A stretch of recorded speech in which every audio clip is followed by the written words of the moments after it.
السلام علیکم ورحمۃ اللہ وبرکاتہ۔ امید کرتا ہوں تمام ناظرین خیریت سے ہوں گے۔ ہمارے یوٹیوب چینل میں خوش آمدید۔ آج ہم بیان کریں گے کہ تیسرے پارے میں کیا کیا مضامین ہیں۔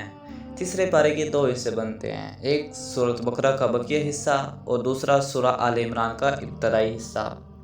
سورہ بقرہ کے ابتدائی حصے میں 5 چیزیں ہیں: آیت الکرسی، دین میں کوئی زبردستی نہیں، 2 نبیوں کا ذکر، صدقہ اور سود، قرآن کی سب سے لمبی آیت۔ آتے ہیں آیت الکرسی کی طرف۔ آیت الکرسی کی بڑی فضیلت ہے۔ سونے سے قبل پڑھنے کی حفاظت پوری رات ایک فرشتہ کرتا ہے اور صبح تک شیطان اس کے پاس نہیں آتا۔ ہر فرض نماز کے بعد جو شخص آیت الکرسی پڑھے اسے موت کے علاوہ کوئی چیز جنت میں داخل ہونے سے نہیں روکتی۔ نمبر 2، دین میں کوئی زبردستی نہیں، جو چاہے ایمان لا کر نیک عمل کرے اور جو چاہے کفر پر قائم رہے، کسی پر کوئی زبردستی نہیں ہے، البتہ اس کے اعمال کی بنیاد پر آخرت میں فیصلہ ہوگا۔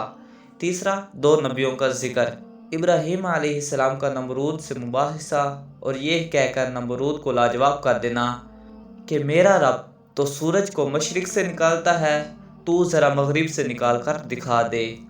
مردہ کے زندہ اٹھائے جانے کا مشاہدہ کی دعا۔ دوسرے، حضرت عزیر علیہ السلام جنہیں اللہ تعالیٰ نے 100 سال تک موت دے کر پھر زندہ کیا۔ تیسرا، صدقہ اور سود۔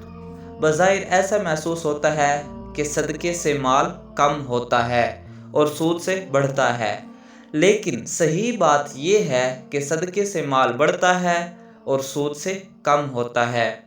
اللہ کے راستے میں خرچ کرنے کا ثواب 700 گنا سے بھی زیادہ ہے۔ 700 گنا تو دنیا میں بھی اللہ دیتا ہے۔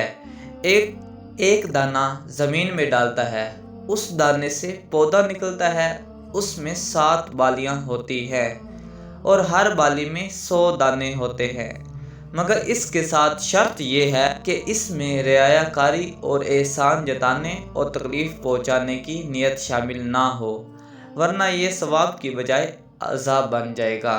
اس کے مقابلے میں سود بڑا ہی گھناؤنا گناہ ہے۔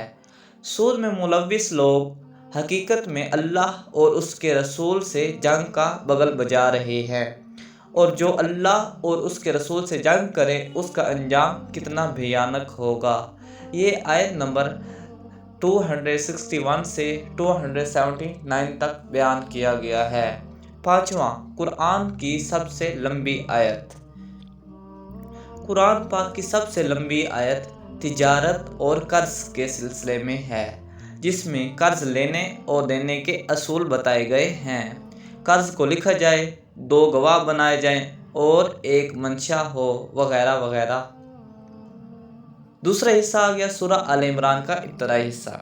سورہ آل عمران کی سورہ بقرہ سے مناسبت۔ دونوں صورتوں میں قرآن کی حقانیت اور اہل کتاب سے خطاب ہے۔ سورۃ بقرہ میں زیادہ تر خطاب یہودیوں میں سے ہے اور آل عمران میں زیادہ تر خطاب نصارہ سے ہے۔ نمبر 2، آیات محکمات و آیات متشابہات۔ قرآن میں 2 طرح کی آیات ہیں، ایک بالکل واضح جن میں احکام ہیں اور انسان کو عمل کرنے کی دعوت دی گئی ہے۔ نیک مومن کا تعلق انہی آیتوں سے ہوتا ہے۔ اس کے علاوہ کچھ آیات متشابہات ہیں جس کا علم اللہ کو ہے۔ متشابہات آیات بھی محکم ہو جاتی ہیں جب اللہ اس کو کھولنا چاہتا ہے۔ جن کے دلوں میں کجی ہوتی ہے وہ محکم آیات کو چھوڑ کر صرف متشابہات کے پیچھے پڑے رہتے ہیں۔ نمبر 3، اللہ تعالیٰ کی قدرت کے 4 واقعات۔ جنگ بدر کا واقعہ، جس میں 319 صحابہ نے 1000 کفار کو شکست دی۔ مریم علیہ السلام کے پاس بے موسم پھل پائے جانے کا واقعہ۔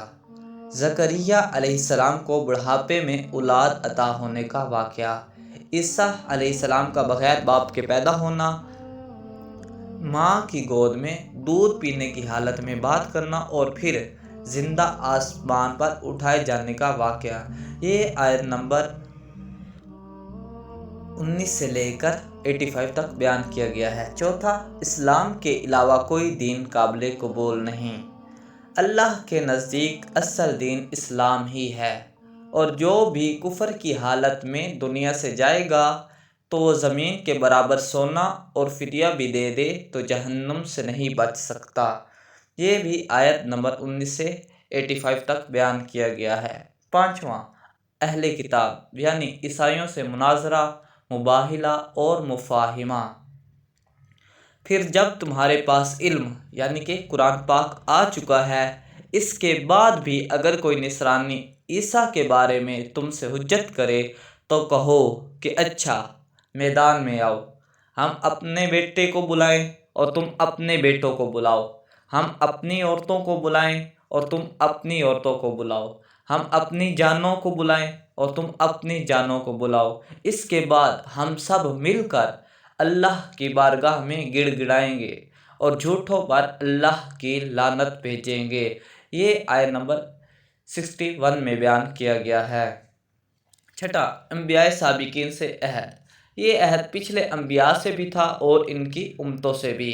اور اے رسول، وہ وقت بھی یاد دلاؤ جب اللہ نے رسولوں سے اقرار لیا تھا کہ ہم تم کو جو کچھ کتاب اور حکمت وغیرہ دیں، اس کے بعد تمہارے پاس کوئی رسول آئے اور جو کتاب تمہارے پاس ہے اس کی تصدیق کرے تو دیکھو تم ضرور اس پر ایمان لانا اور ضرور اس کی مدد کرنا۔ اور اللہ نے فرمایا، کیا تم نے اقرار کیا؟ تم نے میرے عہد کا بوجھ اٹھا لیا؟ سب نے عرض کی، ہاں، ہم نے اقرار کیا۔ ارشاد ہوا، اچھا، آج کے قول و قرار پر آپس میں ایک دوسرے پر گواہ رہنا اور تمہارے ساتھ میں بھی گواہ ہوں۔ یہ آیت نمبر 81 میں بیان کیا گیا ہے۔ نمبر 7، اللہ سے محبت کے لیے رسول کی پیروی شرط ہے۔ اے نبی پاک صلی اللہ علیہ وآلہ وسلم، لوگوں سے کہہ دو، اگر تم حقیقت میں اللہ سے محبت رکھتے ہو تو میری پیروی کرو، اللہ تم سے محبت کرے گا اور تمہاری غلطیوں کو معاف کر دے گا، وہ بڑا معاف کرنے والا اور رحم کرنے والا ہے۔ یہ آیت نمبر 31 میں بیان کیا گیا ہے۔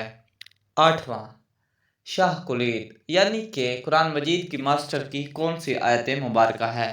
قرآن مجید کی ماسٹر کی سورہ آل عمران کی آیت نمبر 64 ہے، جو لوگوں کے لیے ایک چیلنج بھی ہے اور اللہ کے راستے کی طرف دعوت کا وسیلہ بھی، کیونکہ آج بھی دنیا میں جتنے ادیان پائے جاتے ہیں ان کی کوئی نہ کوئی مقدس کتاب ضرور ہے اور اس میں توحید کی تعلیم دی گئی ہے اور اب بھی موجود ہے۔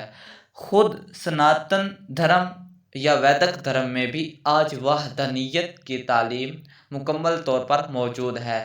یہی وجہ ہے کہ یہ آیت شاہ کلید یعنی کہ ماسٹر کی کہلاتی ہے۔